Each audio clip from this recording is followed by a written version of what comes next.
Mistérios do Jardim do Éden.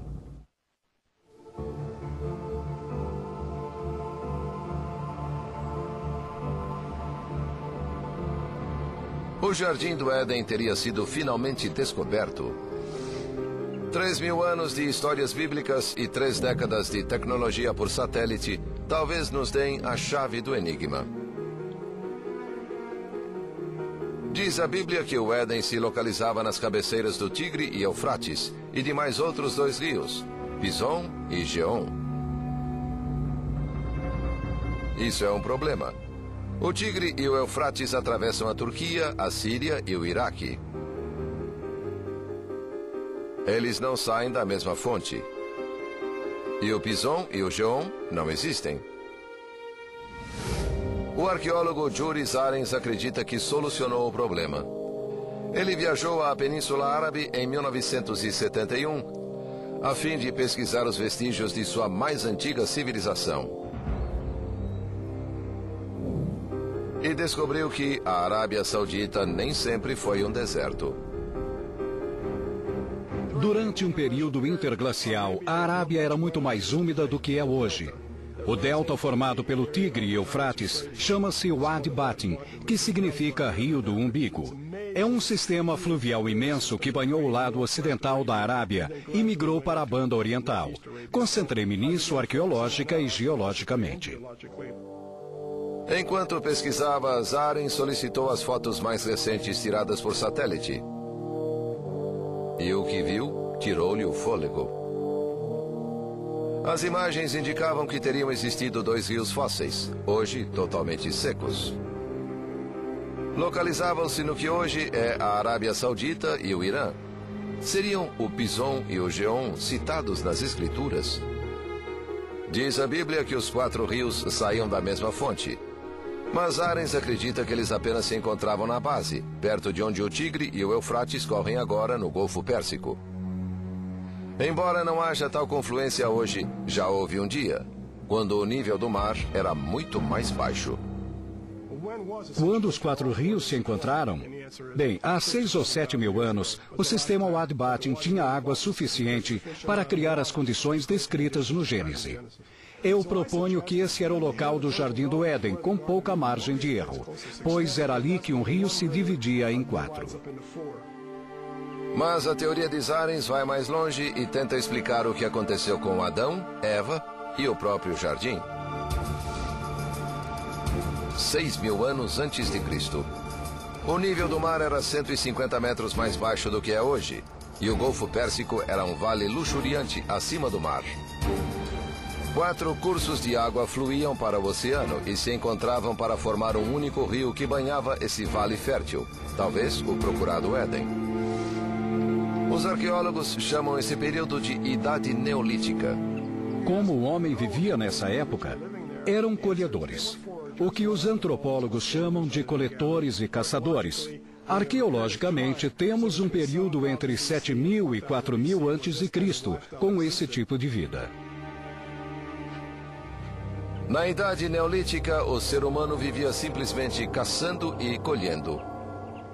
É o mesmo modo de vida descrito no livro do Gênesis. E o Senhor Deus fez brotar da terra toda a árvore agradável à vista e boa para a comida. Gênesis 2:9. E então houve uma mudança radical. A invenção da agricultura. Zarens diz que a história neolítica é uma espécie de código da transição da raça humana, que passou de caçadora e coletora para a agricultora. Estamos falando das origens da agricultura. Sabemos que esse é o ponto em que o homem saiu da caça e coleta para a agricultura. Os primeiros traços de agricultura encontrados datam de 6.000 a.C., exatamente a época em que os 4 rios corriam. Para caçadores e coletores, a agricultura deu um poder quase divino.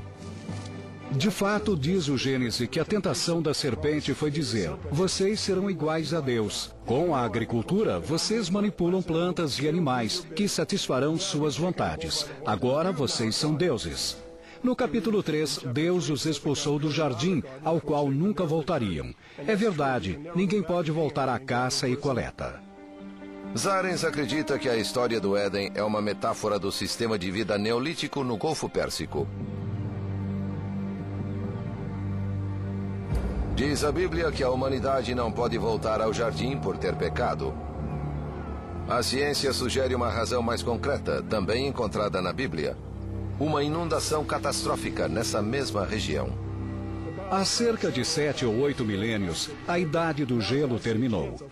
Quando ela desapareceu para sempre, o gelo retrocedeu, ou seja, derreteu-se.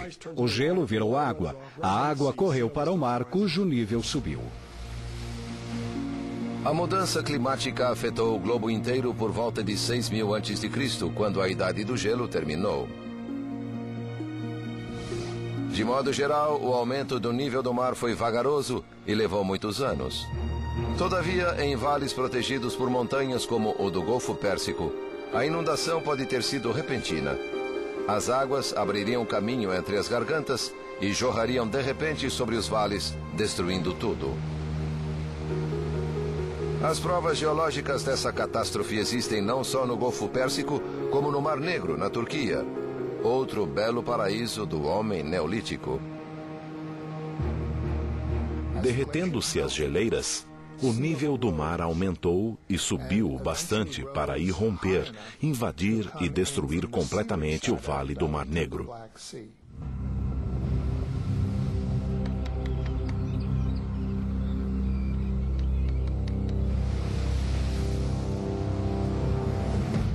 O resultado foi uma catástrofe para os habitantes dos paraísos neolíticos.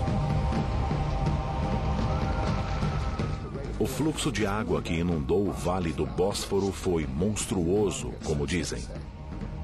50 quilômetros cúbicos por dia. 500 vezes mais forte e violento que o fluxo do Niágara hoje. Tenho certeza que o povo fugiu aterrorizado. A catastrófica inundação das planícies férteis em toda a Terra foi registrada em histórias lembradas e contadas. Tornou-se parte do épico de Gilgamesh como a grande inundação, da lenda da Atlântida na mitologia grega e da história de Noé que conhecemos da Bíblia. Seria água o que foi um dia o Jardim do Éden? Durante séculos, ouvimos debates sobre o Jardim do Éden localizar-se na África, na Ásia, no Oriente Médio. Onde ficaria ele? Não creio que fazemos justiça à Bíblia tentando achar explicações nas entrelinhas. Trata-se de uma história teológica sobre Adão e Eva, que representam a raça humana e sua relação com o divino. O Jardim do Éden não é apenas uma história do passado, e sim do que sempre foi. A história desse jardim é a história do que acontece hoje. A possibilidade de vida, a realidade da morte e todas as opções que se apresentam a nós até hoje. No fim, as perguntas continuam. O Jardim do Éden pode ser simplesmente uma metáfora do desenvolvimento da raça humana. Talvez, porém, essas pesquisas comprovem um dia a existência literal do jardim, de acordo com as descrições da Bíblia.